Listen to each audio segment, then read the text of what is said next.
Okay, right, this session is, when we put the agenda together a few months ago, this was a session that I was really, really excited about.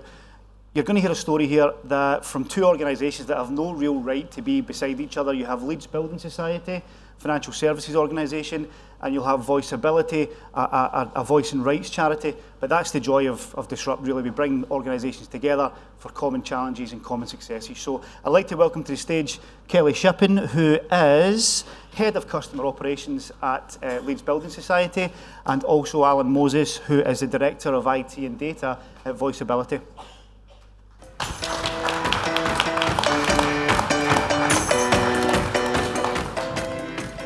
Okay, so as I said, you're going to hear a story here around, Leeds Building Society and Voiceability and what they're doing for a specific community, and that community being, the vulnerable neurodiverse community, both customers and employees.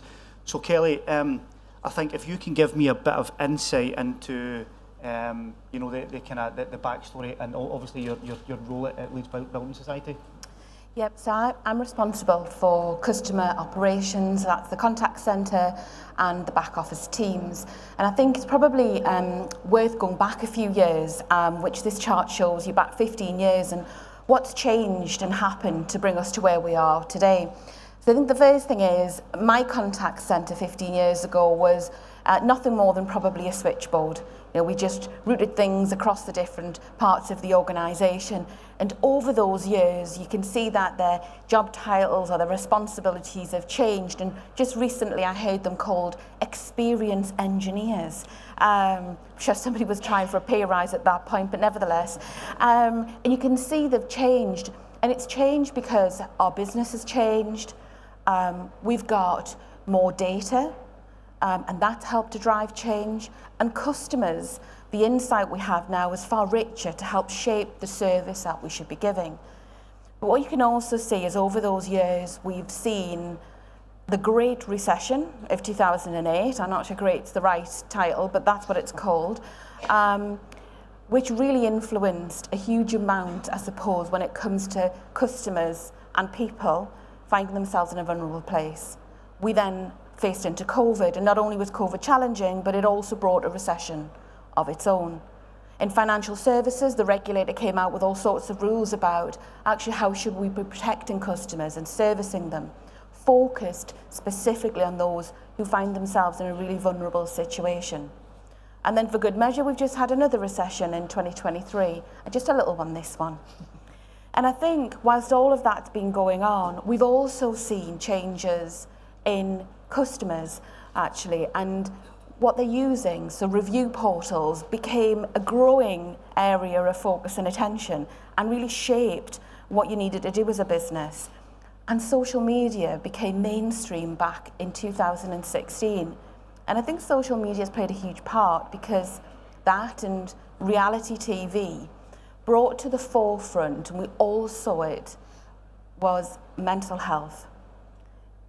Whether it was neurodiversity, whether it was disability, we saw more and more of that starting to appear in our everyday lives.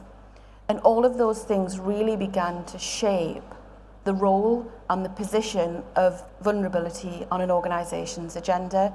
And I think over those years, we've seen vulnerability go from a stigma now really to a source of strength. And Alan, you've got a similar story, haven't you, at Voiceability?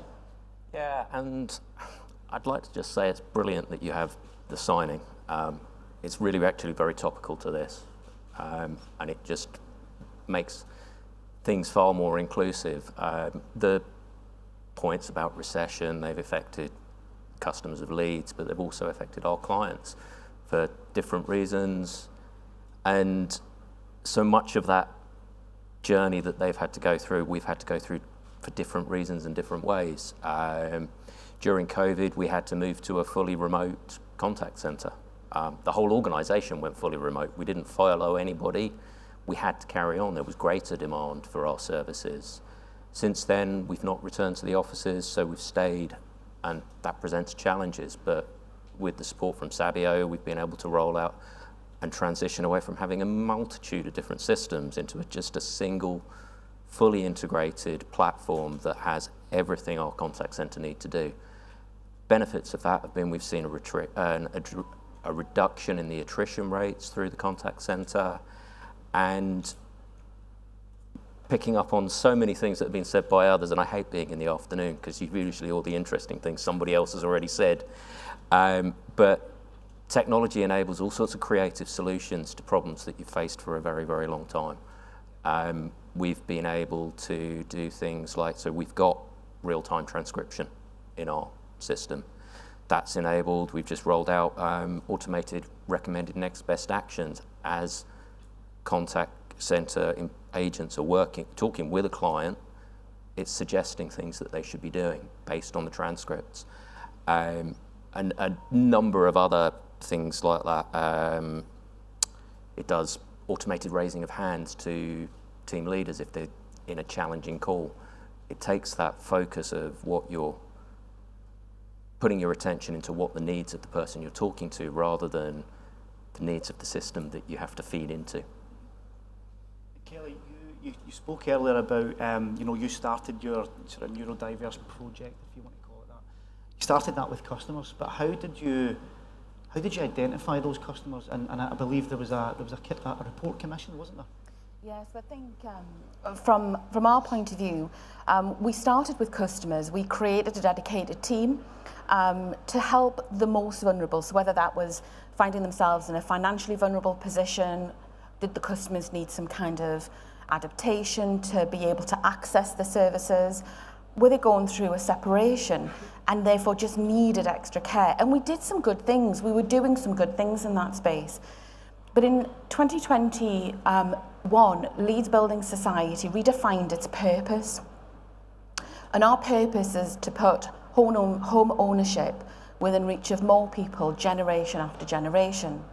And as we set out on a bit of a mission to deliver against that purpose, we begun to uncover things about groups that were finding it really difficult to get onto the property ladder, when they shouldn't really have been in a position where there were more barriers. So we commissioned a report, and that report was called A Case for Inclusive Planning. And that report argues that hearing from a more representative cross-section of people and hearing their voices actually and use earlier in the planning process will create systems and processes that are fairer and will reduce barriers to home ownership. So that was submitted to the National Commission for Planning Framework consultation, and our chief exec was invited to all of the political parties to go through that paper. Leeds is not a huge organisation, but we have tried to have a slightly bigger voice. Some of that is maybe a personal comment rather than anything else. But I think, we try to have a big voice in that space where we can. And that's been really, really important. So for us, diversity, equity, inclusion, belonging has become part of our purpose, and it's in our culture. And we have a culture of real openness, integrity, and curiosity. And we're far from perfect, anything but we do listen well, we do watch carefully, and we do ask questions.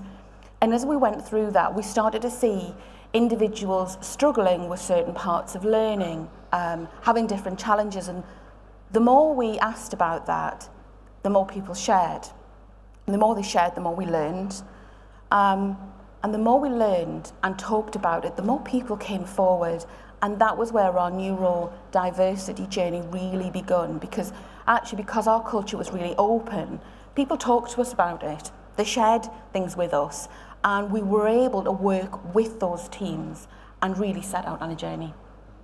And Alan, just to come to you, we touched on this earlier, there's vastly different organisations, Voiceability in Leeds, but there's lots of similarities there, isn't there? And after all, people are people, aren't they? Yeah. It's important to recognise that every organisation, no matter what you do, you're going to have clients or customers and staff that have varying different support needs.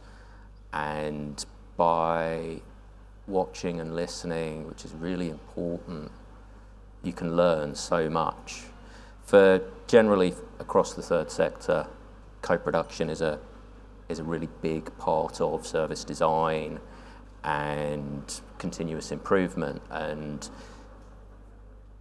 lived experience has a great capability to empower and break down barriers. We last year launched our Use Your Power campaign, which calls on governments to use new powers to urgently improve support for those with learning disabilities or autism to live in the community and reduce detention in mental health hospitals. People like Lucy, who we've got on that slide, she was employed by Voiceability as an expert by experience, where we have services specifically where they are delivered and support is coming from somebody that has been through and knows exactly what it means. I can't credibly stand here in front of people and say, this is how you need to help people with autism. Having somebody that has autism and understands it is so much more powerful. Lucy was employed by us as an expert in experience. She shared her stories, and it's helped to uncover this hidden scandal and call for change. It's just got so much power within it. Kelly, just turning back to yourself, obviously that lived experience terminology seems to be running through both organisations here. And Leeds now have, there's been some recognition in the industry recently, hasn't there? Can you tell us a little bit about that? Leeds was the first financial service organisation to be awarded the Gold Inclusive Employer Standard on first attempt. It's no small ask. It's 100 pieces of evidence, a 40-page submission. We won the North East Contact Centre of the Year award last year, and the year before that, the Best for Culture. And we're finalists in this year's UK Awards for the Best Approach and Implementation of a DABE policy, so keep your fingers crossed for me, if you don't mind. I think, but one of the other successes is, statistically, they will say 1 in 5 of us in this room is neurodiverse. In our contact centre, we went from 0 only a couple of years ago, and now we have 18% of our contact centre team shared with us that they are either neurodiverse by diagnosis or are waiting for a diagnosis, which is huge. And when we started this journey, we didn't expect that, and I'm so pleased we started when we did, because actually we have got so many great foundations in place. Our recruitment process has totally changed. Questions go out in advance. We've made all sorts of changes. And we also have individual care plans for all new starters, which gives them an opportunity, if they want to just document once what it is they need, what are the adaptations that are required, what's their story. Sometimes they don't want to repeat that when they go into a new job or work for a new boss, and that plan goes with them through the whole career with our organisation. And if they want to take it elsewhere, they can do that too. So we've implemented lots of great things, but we're just maturing a little bit. Our first focus was about the colleagues. It was about providing them with support. But actually now we're seeing the richness they bring to our business. So, for example, in our dedicated support team, actually those colleagues that are dealing with bereavement calls have to have been through a bereavement themselves. So to Alan's point earlier, they have to have that lived experience to bring a level of empathy to that conversation that sometimes others can't do. We have a lady who has been homeless twice in her life, and she works with our customers who are worrying about what's going to happen with their mortgage payments and different activities along those lines. We have a colleague who's autistic, but his attention to detail is off the charts. So he now works in our complaints team. And what we've been able to do is use this. Now actually, whether you call it a superpower, a strength, or just whatever they bring to your business, but the more you learn and understand, the more business benefit you can genuinely get from all of this work and all of this activity. And just because you've got a lived experience doesn't mean you're suddenly an expert. We've got one of our colleagues who's autistic and has dyspraxia actually working with our digital team. And he's not an expert, but his lens, his empathy is something I can't replicate. So it brings value and actually the impact they have on your organisational culture, there are probably no words to describe, because actually they have such a powerful role in the culture of inclusion. And I really like the fact that obviously both of you came together last year at Disrupt, didn't you? And I understand recently, Alan, your contact centre has become a little bit more accessible through the conversation you had last year, is that correct? Yeah. I have to give credit to Kelly for this. Sabio bringing us together as part of one of the sessions last year at Disrupt, we were talking about various things, and one of them was a neurodiverse line that Leeds Building Society have, which I'm going to say was inspired or borrowed, but some might say stole that idea, and we deployed that internally. I thought there's so much that you can get out of that, and the benefit of it, that we, with some help from Sabio, we were able to deploy a solution that didn't require a separate line. You call in, once your record has been flagged as such, it will automatically route you straight through to a priority line. There's no IVR. It's just makes life as easy and simple and straightforward as possible for those clients that are neurodiverse, and makes that service more accessible. We've done other things. So internally, we've got a number of different staff forums, amongst which is a neurodiverse one. That group has influenced the way that we have our Salesforce system designed and set up. Initially, the way that we rolled it out was you had to request to be given access to it. It was a request to IT to add that to your profile to get it. Recently, we've been able to improve on that and iterate on it and make it so that it's a self-service request. If you want to have it, you don't have to tell anybody, you don't have to ask anybody, but it just gives you that access without, if you don't want to share it, you don't have to. Again, sort of our staff are so important through this. So Lucy, who was in the slide before, and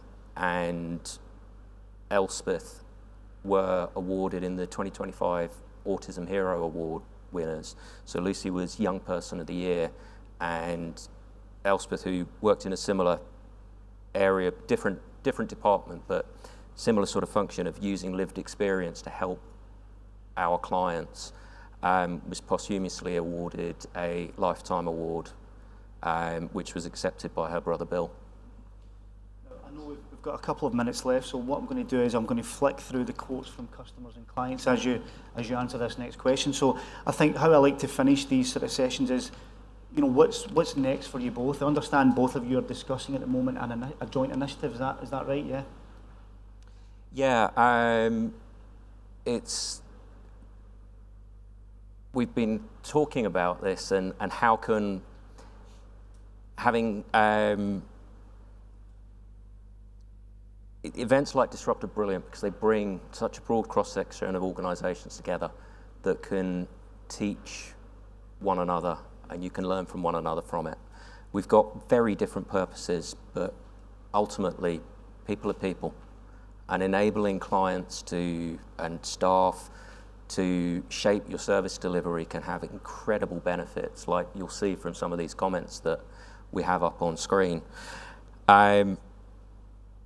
Through Sabio bringing us into this together, a very, very big part of this, we're now exploring an opportunity for Voiceability to use the skills that we have in lived experience and training to help provide an upskill and enhance the services that Leeds Building Society are able to do through their contact centre team. It's very early days at the moment, and we don't have anything to completely announce, but we hope we'll have something to share soon, and sort of watch this space. Perfect. And Kelly, just quickly from your perspective on that. I think this is a minefield of an area, and actually the area that we've struggled with is, have we got the right level of training? Are we giving all the teams the right skills? Earlier on, somebody said about, the importance of that first line management. What do we give to our team leaders as well? So I think it's a gap we've been tussling with, and then through the conversation with Alan, hopefully we might be able to work together, and he can return the favour of the telephone line, and we'll have something to take forward. Perfect. Okay, well, thank you both for your time. That, I'm sure everyone agrees, a really inspiring sort of story and approach that both of you are taking at the moment. And yeah, thank you very much, and congratulations. Well done. Thank you.